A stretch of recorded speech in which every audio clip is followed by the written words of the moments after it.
mean, look, it starts with their point guard and Braden Smith, who's been as advertised and more, right? I think they really felt like he could be an All-American level player, and he has been. 18 points today, 11 assists, only 2 turnovers. He has consistently delivered for them, even in the biggest moments, and has proven he can be the star. And it helps that you have Trey Coffin-Renn, who's picked up the load post scoring wise, had 25 today. His obviously was great against Alabama a couple weeks ago when I was at that game at Mackey.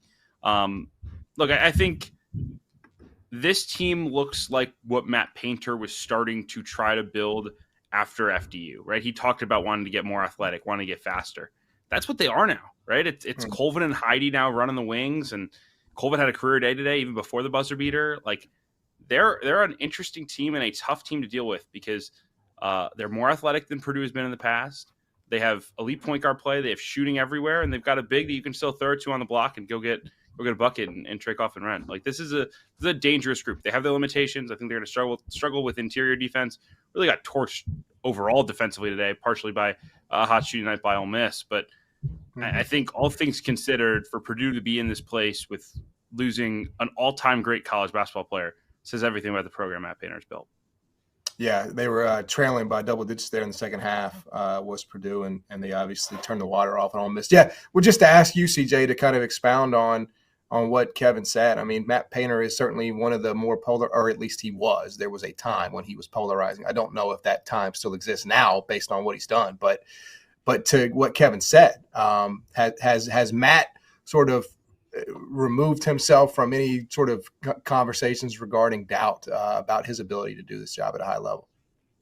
Yeah, and there shouldn't have never been doubt. I mean, Tony Bennett also lost the first round game as a number one seed and was a very, very good coach. I think Matt Painter is one of the best program builders, one of the best in-game, out-of-game, whatever coaches in the country.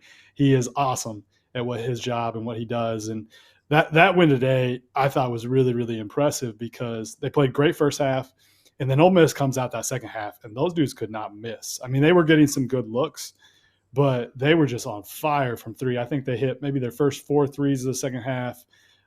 They were just almost every time down, it felt like they were scoring the basketball. And I thought it was like, I thought Purdue was toast. And then they go on, I think, a 10-0 run. And Myles Colvin, coming out party for him, as Sweeney hit on. I mean, he was really, really good. And to get that game winner, great awareness by him. But I just think there is so much on Braden Smith's plate, and like it felt like second half it was either he has to make a play for somebody or it's not happening, and it's kind of a dangerous way to live a little bit if he tires out. But the guy that just keeps producing and throughout the game, and he had maybe one bad turnover late, but other than that, and he had that one miss where he like almost hit the not the scoreboard, but the shot clock. But other than that, I thought he was terrific, and it was just a really, really well managed game by him, and to keep them in there. And then Myles Colvin stepping up and hitting some big plays, especially during that run. He obviously has a game winner, but I thought his energy, couple plays, big shot he hit, really, really kind of changed the momentum of that game. Yeah, we're going to actually catch up with Myles here in just a moment. Kevin had a chance to catch up with him after the game, but I want to talk about him specifically because I always feel like there are certain hallmarks and indicators, right, of great coaches and great programs, and like the idea that he was in position to get that game winner today is one of them. He's a guy that like played sparingly last year, 8.5 minutes a game, but it's that old adage, right, Kevin? It's you don't have to get ready if you stay ready, and that was a stay ready moment today for Myles Colvin.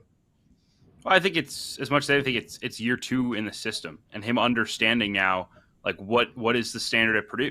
And yes, it's his shot making ability. He's elite, and his athleticism is a game changer for this team. But doing all the little stuff's what gets you on the floor when you're at Purdue, especially when you're playing with star players like Braden Smith and Trey Coffin-Renn. I know Matt Painter said it a million times, but he pitches guys recruiting, and it's, if you're one of our better players, here's what our offense is going to look like for you. And if not, you're going to have to find a way to help us win. And Myles Colvin is learning how to help this Purdue team win. He was huge today.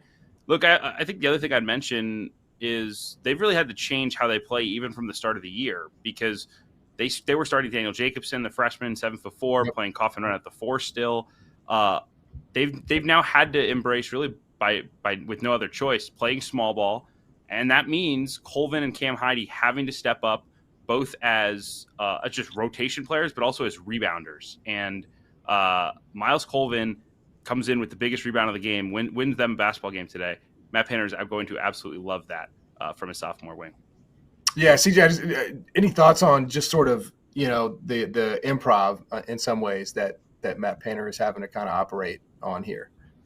Yeah, I think it was a smart move to go to more of the small ball lineup. I think it's really helped their spacing. And, you go back to that Marquette game, like they were blitzing them in the ball screen.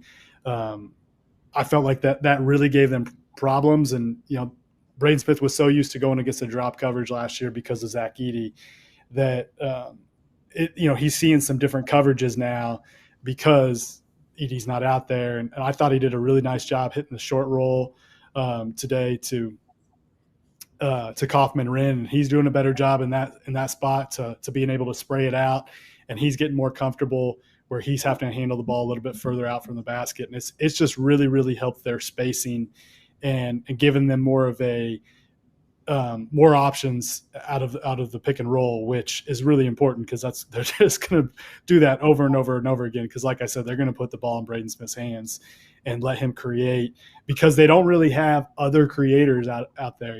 It's so much is on his plate to get guys shots, but I kind of like this lineup for them.